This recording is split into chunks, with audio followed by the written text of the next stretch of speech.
Well, I'm here to introduce our final guest of the day, and I must say, she's a pretty big deal.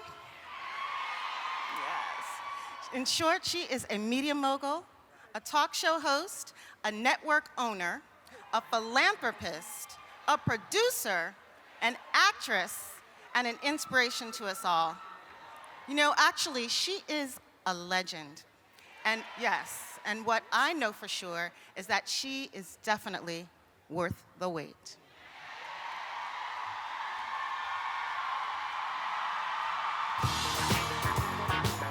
Greetings, beloved. I am Ian Van Zant.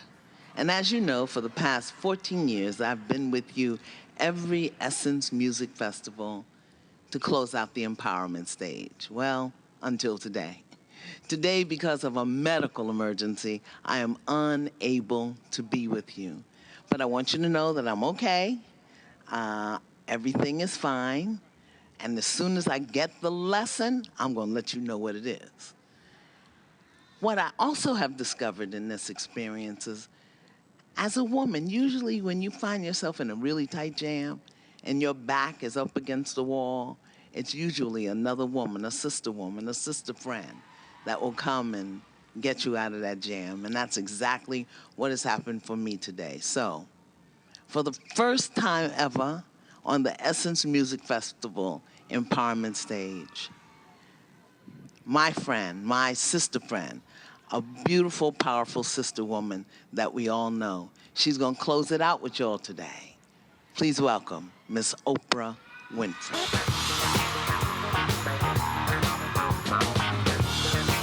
Essence! Essence!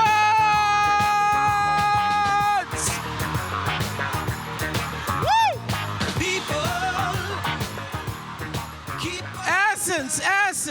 Essence, hello!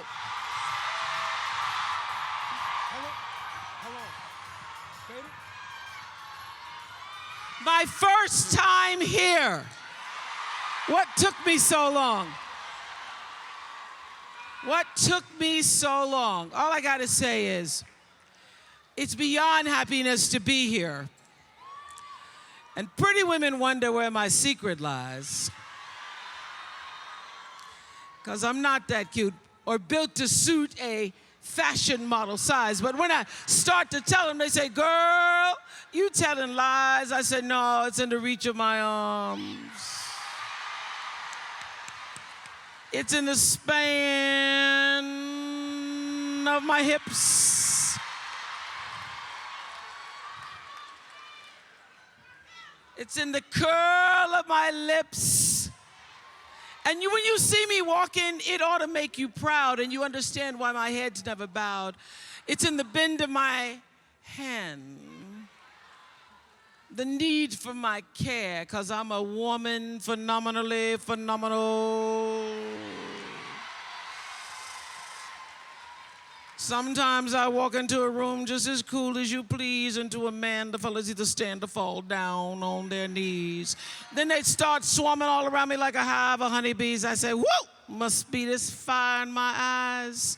Could be the flash of my teeth, the swing in my waist, or just the joy in my feet, 'cause I'm a woman, phenomenal woman. You are Essence, phenomenal women, and a few cool men. Thank you. And a few cool men. Have a seat. I want you to know that I've been planning on coming here for the past 6 months. Iyanla Van Zant asked me personally to come and join her here on the empowerment stage. Back in January, she was at my house and she said, I want you to do something you've never been, you're always working, make the time, come be with me, sister, as my special guest. So I was supposed to be y'all's surprise. And then Iyanla was speaking in Jamaica and unfortunately started having stomach pains and continued to speak even though she wasn't feeling well. And by the time she got on the plane to come back to the United States, they had to have ambulances waiting at the airport for her. And she had an emergency surgery, and she's now doing fine, but could not fly and be here with all of us today. If y'all see my bra showing, please let me know. Thank you. Donna Karen. So I was going to be the surprise, and now I am surprised having to speak to all of you myself. But I feel a sense of joy about it because from the time I landed last night and hit the elevator, it's like the best family reunion you ever had. With all of the relatives you didn't know you had, and a lot of the relatives you really, really, really like. That's what the Essence Festival feels like to me. And so just for a few moments on the empowerment stage, I wanted to leave you with hopefully some words of empowerment, because often when I'm introduced, people say things like how many awards I've gotten, a lot of them, thank you very much. And they say how many years I did the Oprah show and all the accomplishments that go on people's lists.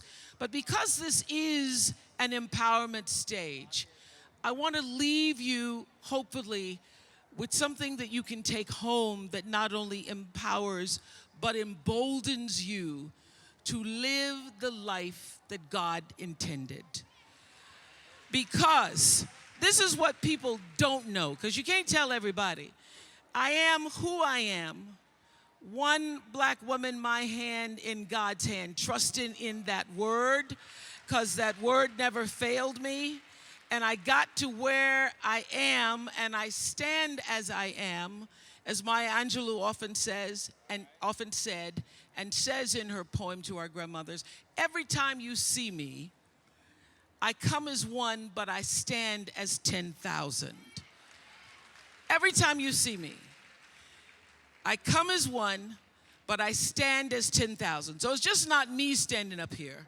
It's my mother, my grandmother, her mother, the mother before her, her grandfather, every uncle who prayed, every sister who cried, every aunt who sacrificed, those whose names made the history books, those whose names never could make the history books, who allowed me to come as one and stand as 10,000.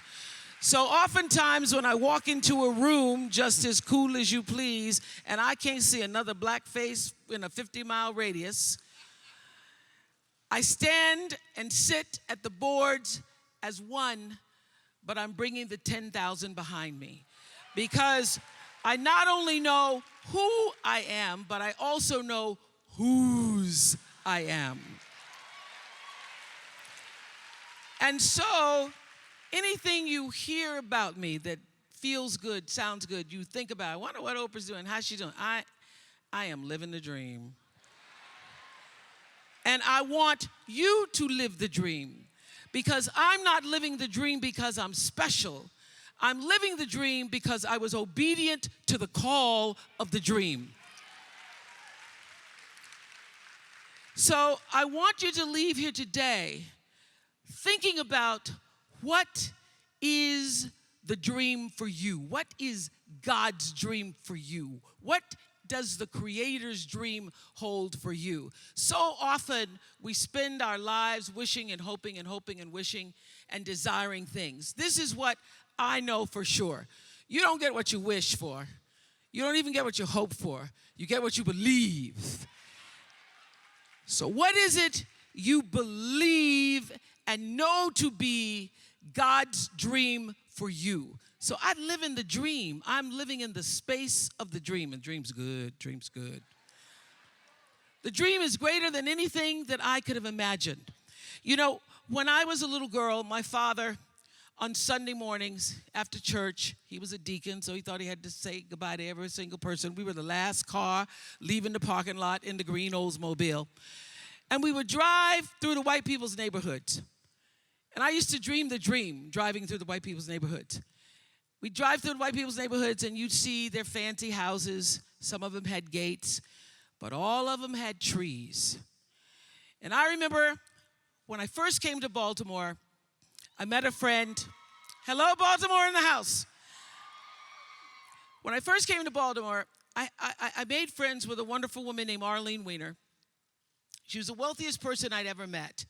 And I went to her house and parked in the driveway. There was a Corvette, and there was a BMW, and there was a Mercedes. I went, whoa, Arlene's rich. And at Arlene's house, once I got inside, I could see from her kitchen window 6 trees in the front yard. I thought, oh, rich people have trees. When I get rich, I'm going to get me some trees. I'm not just going to get me, everybody want to get cars and pocketbooks and shoes, but I want me some trees. So, as life would have it, I was standing in my kitchen window about 3 years ago in California, making coffee in the morning, and I was looking out the window, and I saw the 6 trees. But listen to me. I was making the coffee. I saw the 6 trees. I went out on the porch to actually count the 6 trees.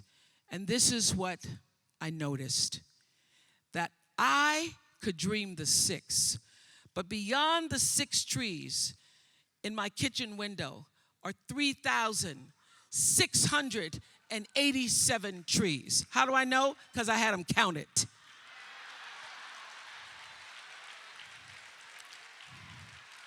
I had them counted. So I said, I want to know how many trees out there. I dreamed the 6. That's as much as my small mind and my imagination could hold for myself. I dreamed the 6, but God can see beyond the 6. Can see beyond the 6 because there was a bigger dream for me. And I'm here to tell you there is a bigger dream for you, Essence. There's a bigger dream. And so the key, the secret, the magic is to surrender to God's dream for you. To quit fighting against and pushing against and disallowing against and resisting against and trying to tell the Creator, the universal forces, divine intelligence what you are supposed to do, and get still and know for sure what His dream, the dream, is for you. Now, when I was about 8 years old, I grew up in the church, and I was going to one of those Women's Day, you know how we have church all day long. I've been to Sunday school, and then we're going to, and then afternoon they were having a women's tea from the women's board, and they were having a tea, and the little girl that was supposed to be there to do a recitation had gotten ill, and so they said to my stepmother, we need a little girl. Can Oprah come back and do a recitation this afternoon? My stepmother said, yeah, I'll have her back here this afternoon. So this, church ain't over to 1:30. So by 4 o'clock, I had gone home and learned to recite Invictus by William Ernest Henley.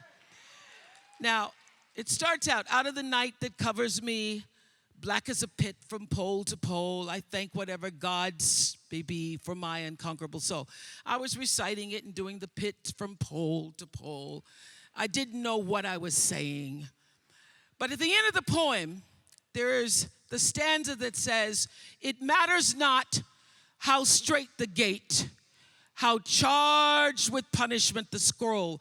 I am the master of my fate. I am the captain of my soul.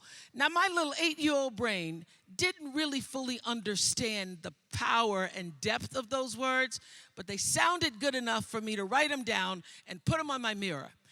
And those words, I am the master of my fate, I am the captain of my soul, became a mantra for me. What it said is, I am responsible for the choices that I make in my life. I am responsible. I am responsible. So obviously, I grew up and was better able to articulate what those words really mean. And I discovered in physics class, those of you who remember physics, the third law of motion. You remember what that is? The third law of motion in physics says, for every action, it's called Newton's law, and it says for every action, there is an equal and opposite reaction. So what does that mean? That means everything that you are putting out into the world, every action, bam, there is an equal and opposite reaction. It means no matter what you do, the energy of what you do, what you say, and most important, the energy of who you are is going out into the world, into your home, into your relationships, and that energy is always coming back to you.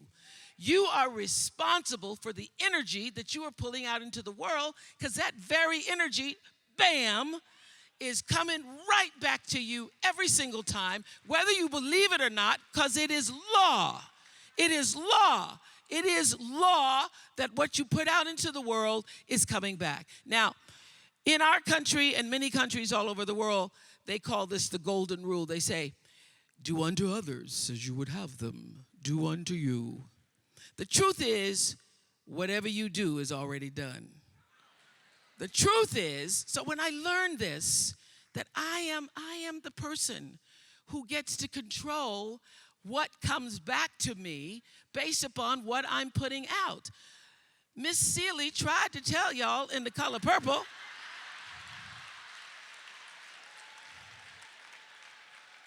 Miss Seeley said it best. Roll Seeley for me. I knocked you up on everything you've done to me, already done to you.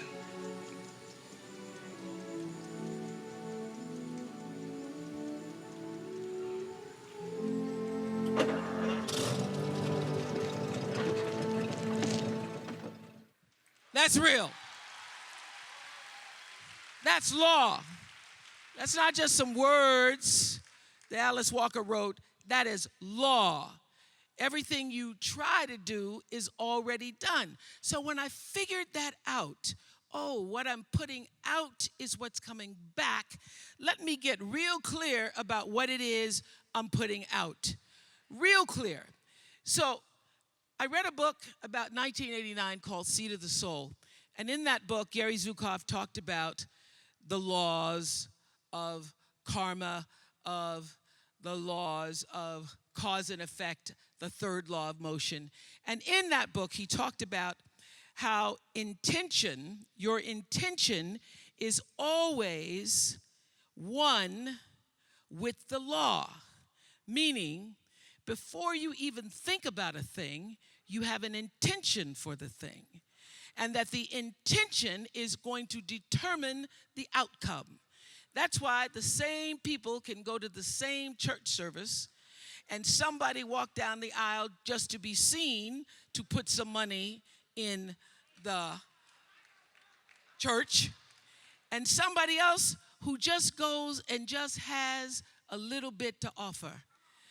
The intention with which you give, the intention with which you serve determines the outcome. So when I figured that out, I went, whoa. I changed everything I did on my show. I called in the producers and I said, from this day forward, I will no longer be speaking to the KKK. I will no longer be speaking to people who are fighting each other in a way that it is damaging to the character of myself and other people who watch. From this day forward, I am only going to do intentional television. And they're like, how are we going to do that and still win? The reason we remain number one for 25 straight years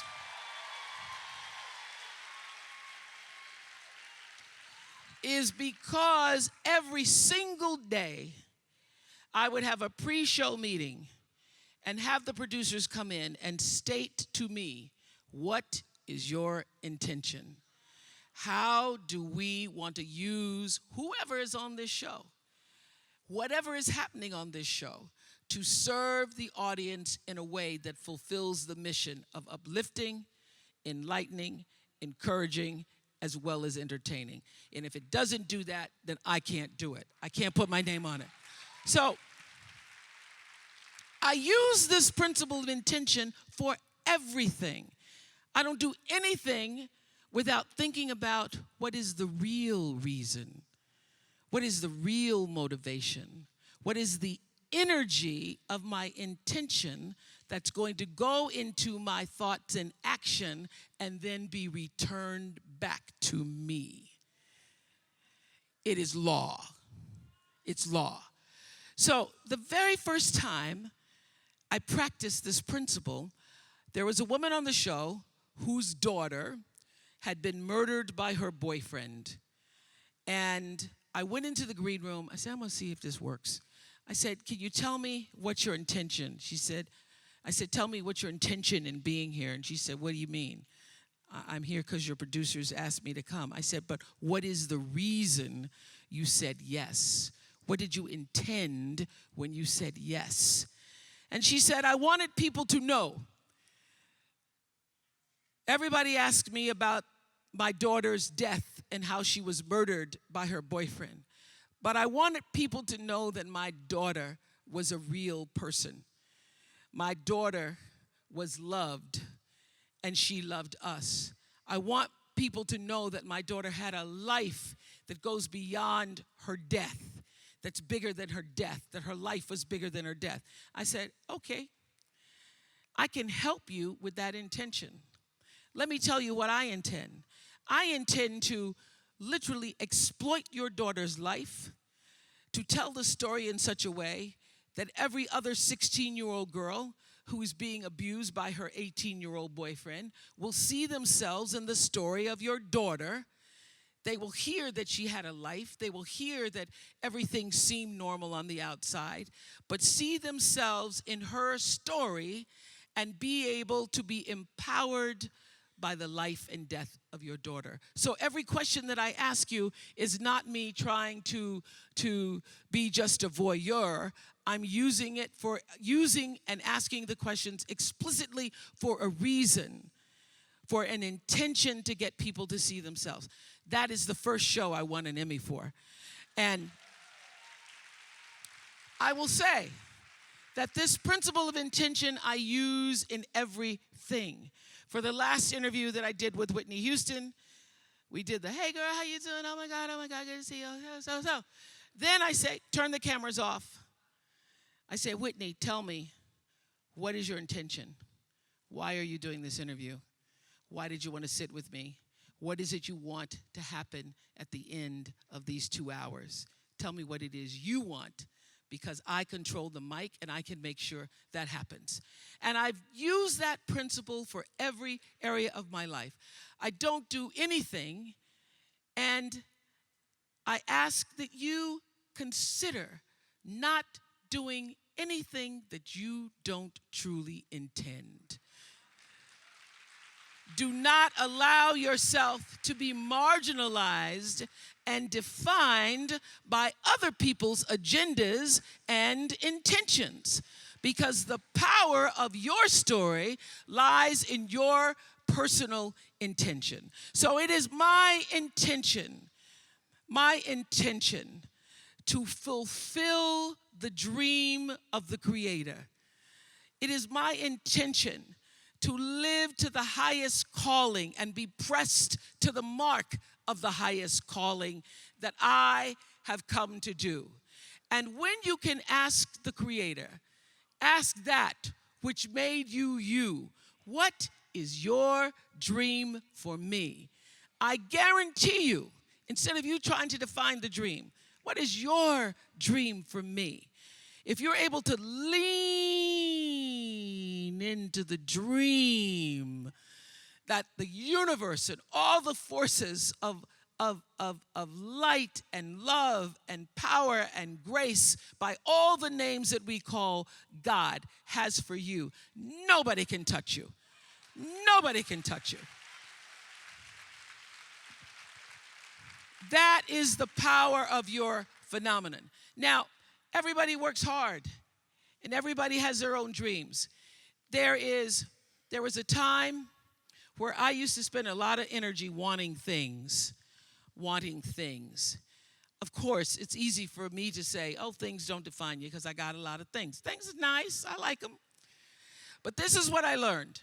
When you can surrender to the dream, you get to live in the space of the higher power.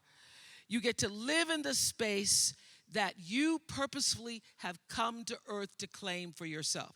So, around 1984, I was sitting in bed one morning, Sunday morning, should have been in church, but I wasn't. I was reading the New York Times review of The Color Purple. And I thought, whoa, this sounds like a really great book. I got out of bed in my pajamas, put on my galoshes, and went to the store to get the copy of The Color Purple. I read The Color Purple in one afternoon, went back to the bookstore, bought every book of The Color Purple. I took the books to the office, and I said to everybody, y'all got to read this book. Oh, my God, you got to read this book, Color Purple. I needed a book club. I didn't have one. So I passed out the book to everybody I knew. Please, read The Color Purple, read The Color Purple. Then I start to hear that somebody's going to do a movie about The Color Purple. But I don't know anybody in the movie business. By this time, I was on AM Chicago. I don't know anybody. I start praying to God. God, please help me find a way to get into Color Purple. I say, Jesus, I don't even have to have a speaking part. I will be, because I went to the movies and I saw on the movie credits, at the last credit, there's something called Best Boy. So I said, Jesus, if you just let me be best girl, that'll be all right by me. I can be best girl. I can carry the script. I can help the people with the water. I can do whatever. So I start praying for The Color Purple. As divine law would have it, Quincy Jones comes to Chicago, and he is in Chicago for 1/2 of a day because somebody has filed a suit against Michael Jackson claiming that Billie Jean was their lover and that's not his song. So Quincy had taken the red eye to Chicago. He was in his hotel room. He was coming out of the shower, and the television in his hotel room is on AM Chicago.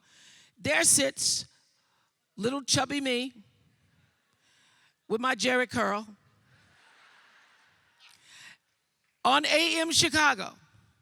Quincy Jones tells Reuben Cannon, the casting agent, I think I found Sophia. So I get a call from Reuben Cannon who says, I'm calling about a movie. It's called Moon Song. Would you be interested to come and audition? And I say, I have not been praying for Moon Song.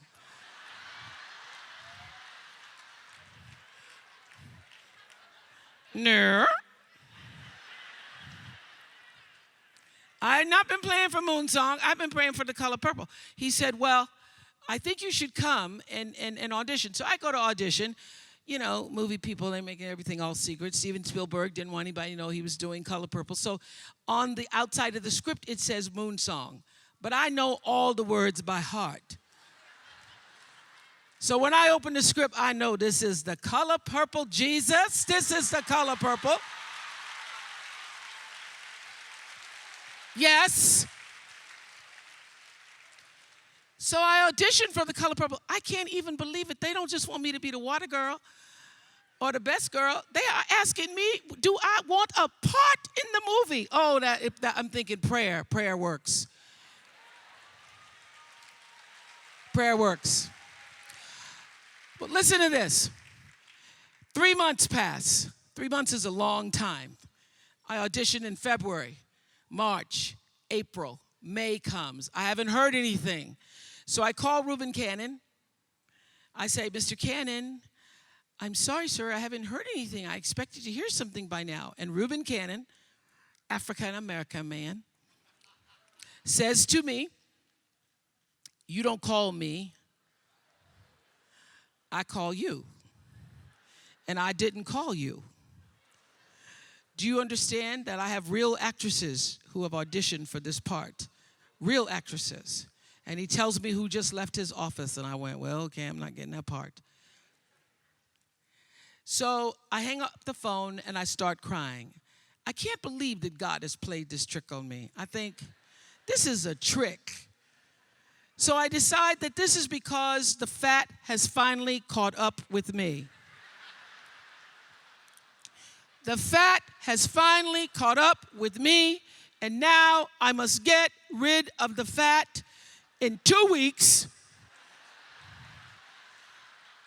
I am going to go to a fat farm, and I'm going to lose 25 pounds.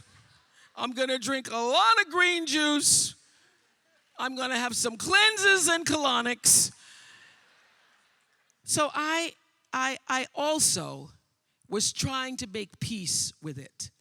I said, God, I don't understand. I thought it was for me. You ever had that talk with God? I thought it was for me. I thought it was for me. God, you let me audition with somebody named Harpo. That's my name backwards. Jesus, that was a sign. Wasn't it a sign?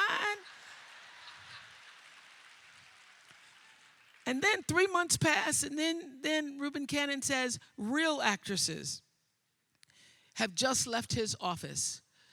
So I start to pray on the track. I'm out on the track at the fat farm,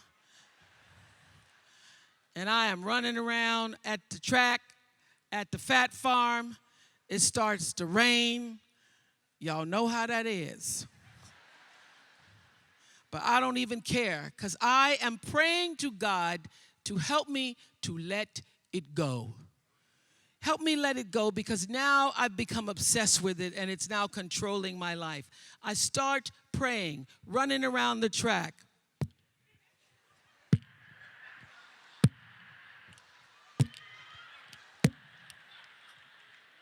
And I keep hearing this noise, and I can't, there's nobody on the track but me, and I'm running around the track. And I look around, and it is my thighs rubbing together. It's my thighs.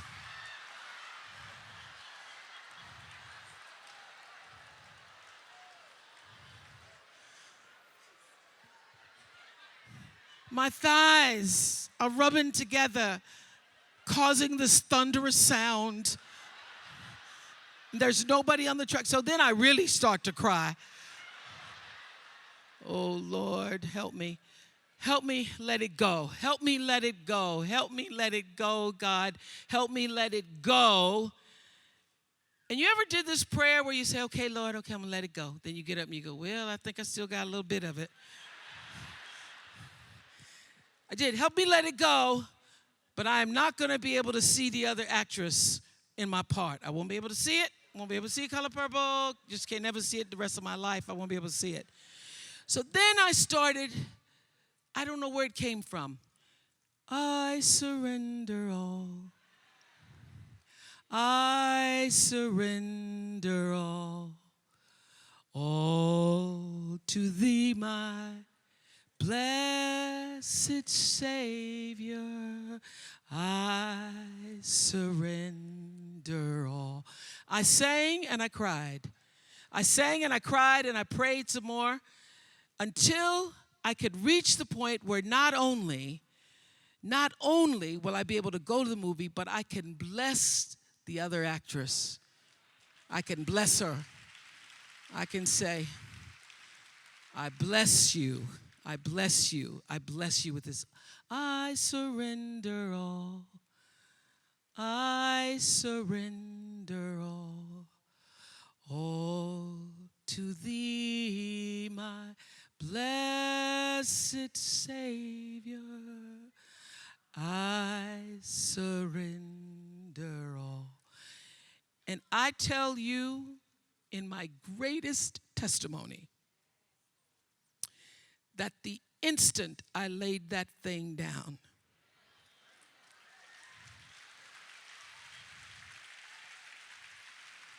I'm telling you, when I laid it down and it didn't have me anymore, it had no control over me anymore, I didn't feel anything about it anymore. When I let it go, when I intentionally surrendered it to the power that was greater than I could ever know. The instant that happened, a woman comes running out of the cafeteria screaming, "Winfrey? Is your name Winfrey?" For 10 years, nobody could pronounce my name.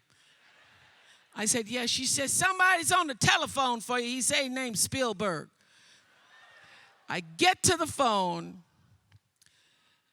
He says, "I hear you're at a fat farm." I said, "No, sir."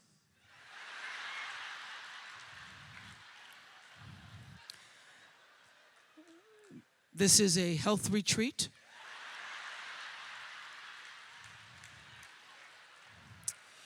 He says, "I'd like to see you in my office in California tomorrow." This was in Wisconsin I'd like to see you in my office. "And if you lose a pound, you could lose this part."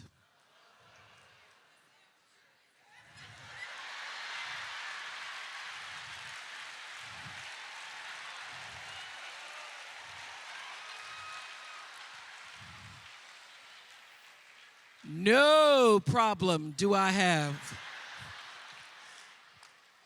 I'll have no problem not losing a pound. So, honey, I packed my bags and I stopped at the Dairy Queen.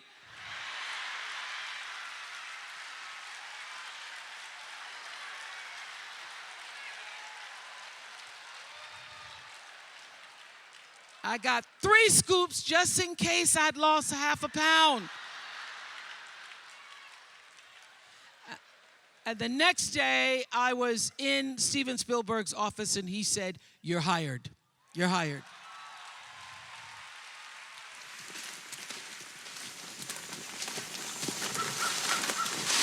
You told Harpo to beat me. All my life I had to fight. I had to fight my daddy. I had to fight my uncles. I had to fight my brothers. Girl, child ain't safe in the family men's. But I ain't never thought I had to fight in my own house. I loves Harpo. God knows I do. But I kill him dead before I let him beat me. Now, you want a dead son-in-law, Miss Celie?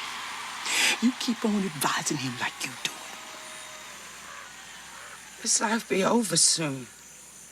Heaven lasts always. Girl, you ought to bash Mr. head open and think about heaven later.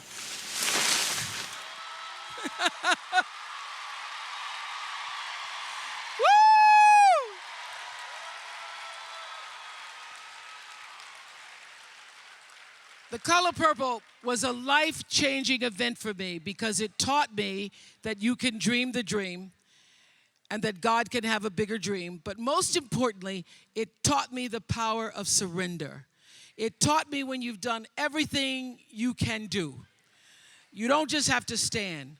When you've prayed and cried and stood and tried some more and sacrificed and wanted and dreamed and held on and believed and got turned down and turned back and turned around. It taught me that when you've done everything you can do, surrender all.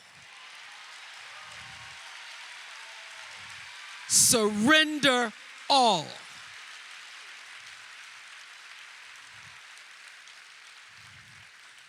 Because there's a bigger dream. There's a bigger dream waiting for you, just waiting for you to step into it. To step into it. Your life is big. Your life is huge. And we spend so much time wanting to be in somebody else's life. And you don't get honored, you don't get revered, you don't get celebrating wanting what somebody else has, because that which created you, divine intelligence that dreamed you from before your ancestors ever knew they would become your ancestors, that which dreamed the seed of you, wants you to know how special, how wondrous, how mysterious, how complex, how glorious, how phenomenal you are. And you get no credit messing in somebody else's territory or trying to have power over something you have no control. Another one of my favorite teachings is The Wizard of Oz. When the Wicked Witch of the West says, go away from here because you don't have any power here, you have no power in any territory other than your own. Oh, but you are the master of that. You get to be the master of your own fate. You get to be the captain of your own soul. And if you just manage that, if you just took care of your territory, oh, the glorious, glorious, glorious, wondrous, wondrous opportunities and possibilities that are waiting for you. So the question is, what are you resisting? What are you pushing against?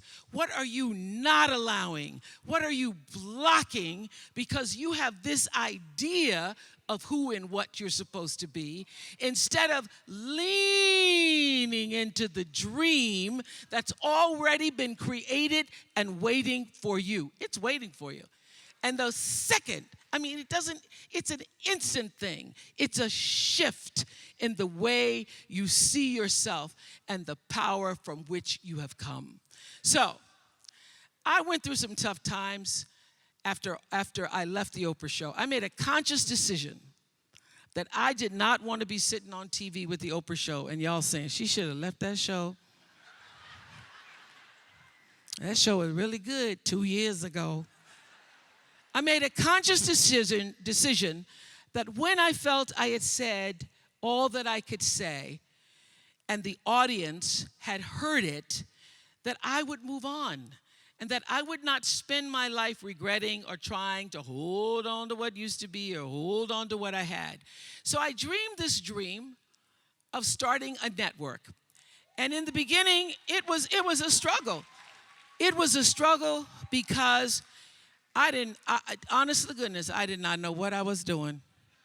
I was trying to figure it out. I thought that the Oprah show audience would follow us to OWN, and then I realized y'all didn't have cable.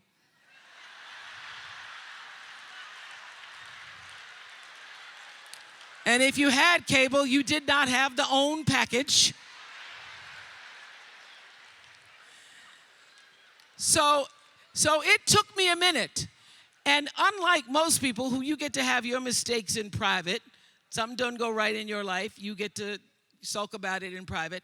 If I make a mistake, it's on the CNN crawl or the CNN news. So when I was in the climb and there were so many wonderful owners, I see Churl Action Jackson here. There were so many wonderful owners, people who said, oh, we're going to stand with you. We're going to stand by you. Thank you, Roland Martin. There were so many people who said, listen, we believe that this can happen. So I dreamed the dream along with Tyler Perry, who was my friend, who came to me and said, Tyler said, I'm going to help you out because Tyler can go home and write a script and direct it, produce it, and shoot it,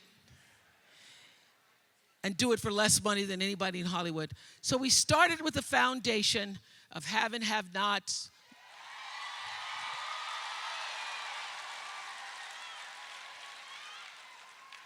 If loving you is wrong, love thy neighbor, Mama Hattie. And then I started to dream another dream about scripted television, because in the beginning I was told you couldn't do it. You couldn't do it, didn't have enough money to do it. And I dreamed the dream. I read Proverbs 11:28 that says, those who trust in their riches will fall, but the righteous will rise and thrive like a green leaf.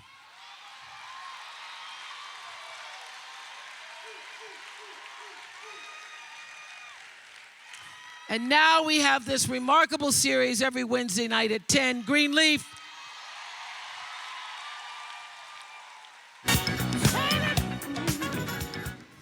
Your kingdom has gotta come down.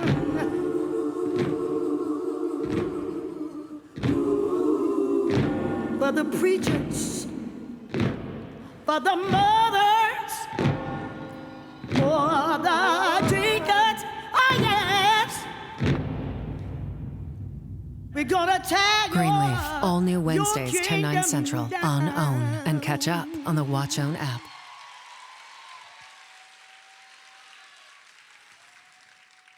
Lynn Whitfield's in the house. Lynn Whitfield playing Lady Mae. Where are you, Lynn Whitfield? Yeah! Sister Lynn Whitfield. When I first read that very first script, I heard Lynn's voice in my head, and I said, Lord, please let Lynn be available. If you love me, Jesus, let Lynn be available. Jesus loves me. Thank you, Lynn Whitfield. And then this happened. I was sitting on my porch, looking out at the trees, with Ava DuVernay.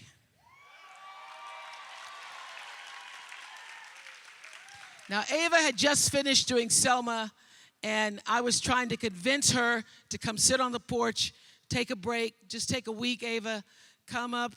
Just relax a minute, because this is what we do, particularly as women people. I can't speak to men because I've never been one.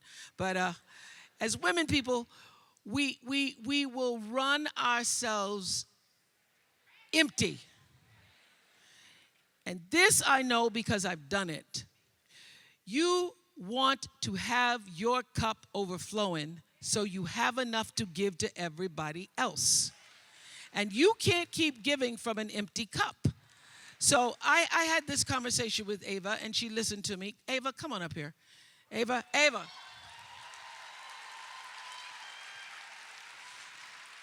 So Ava came to my house, and I said, just relax. I won't bother you, because you can just sit on the porch, and I got my own porch, and you can sit over there. And I presented her with this idea. I was reading this book called Queen Sugar by Natalie Brazil. And I then went to Ava and said, Ava, I think this would actually make a really good series. And at first she was like, I don't know. Let me see. And then she said, yeah, I think I could do something with it. Ava DuVernay, everybody, Ava DuVernay. Thank you. So let me ask you this. I haven't asked this of you, actually, really. What was your intention when you said yes? My intention was it was really about OWN. I didn't like that people thought that it wasn't as valuable and as beautiful as I saw it. And I thought if there was anything I could give to it and give to this woman who had given so much to me, I could make a television show for this network that I saw as beautiful, to help contribute to everyone else seeing its beauty. And what it ended up giving me was just so much I can cry just thinking about it. The experience of making Queen Sugar really became a gift for me, not even a gift to her. So I thank you for it. Yeah. I do. There's a wonderful quote from Nina Shaw, who happens to be, isn't she She's my attorney. your attorney? There's a wonderful quote that Nina Shaw actually said at the Essence Luncheon that I now use all the time. She says, if you want to be an empowered woman, empower other women. Mm-hmm. Yes.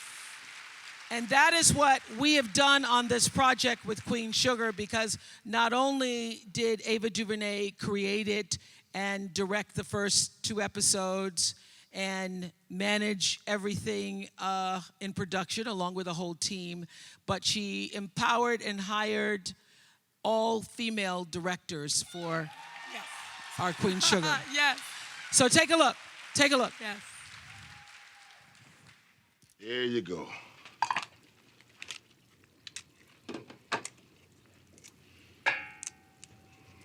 How's Aunt Vi holding up? She gonna be all right. Been through worse and came out on the other side. I ain't seen her like this since Ralph Angel's trial. A woman loves hard. Fought for her to let things go. Who is that? A whole bunch of peckerwoods. What the hell y'all think y'all doing? We're your servers.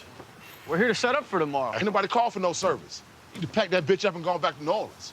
And the order came from Charlie Bordelon West.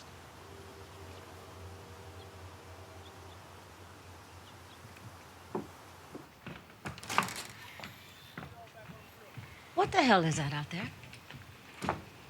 It's for the repast. He's something else, Charlie. You know that? Whoa. It is just some drinks, tables, and linens. I thought it would help. Don't nobody need no fancy-ass linen. Okay, look. I'm paying for it, so what's it matter? Just let the servers handle it. They know what they're doing. And you don't know a damn thing about nothing except wasting money. How long you been gone? Huh? You ain't been gone that long. How come you don't remember how it's done? Oh, and how it's done has to be your way. Ain't that right? I've been trying to help, but for some reason, you've been blocking me at every turn. We don't honor our father by sitting friends and family outside at fancy tables. We don't honor our father by having strangers serve those grieving. We serve comfort food to those who need comfort, and we do it with our own hands. That's how a family does a repast. And we certainly don't pay our respects with American Express. Now get those folks out that yard!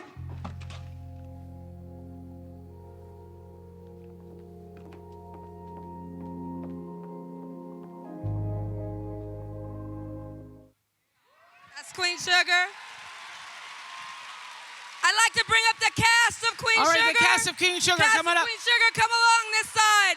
Omar Dorsey, Dondre Whitfield, Don Leanne Gardner, Rutina Wesley, Nick Ash, Kofi Sirbo.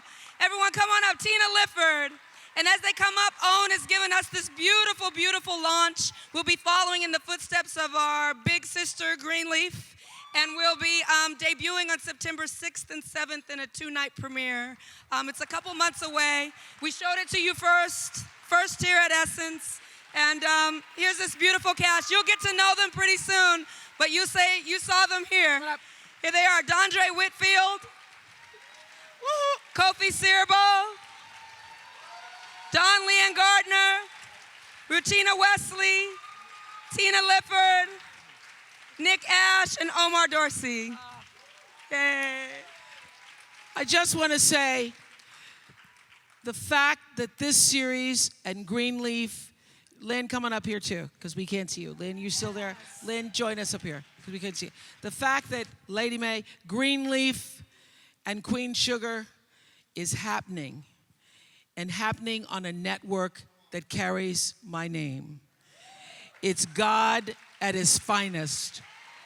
Working with me, and working for me. And I just want to thank all of you who've supported me all these years, supported the network, supported us, who believe in the dream of what we as a people can do.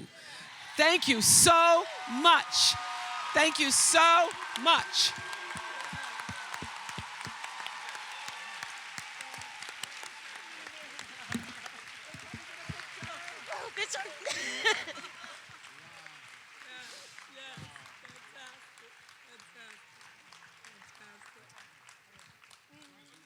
Thank you, Essence! Thank you. Let's give one more hand to Oprah Winfrey. First time at Essence.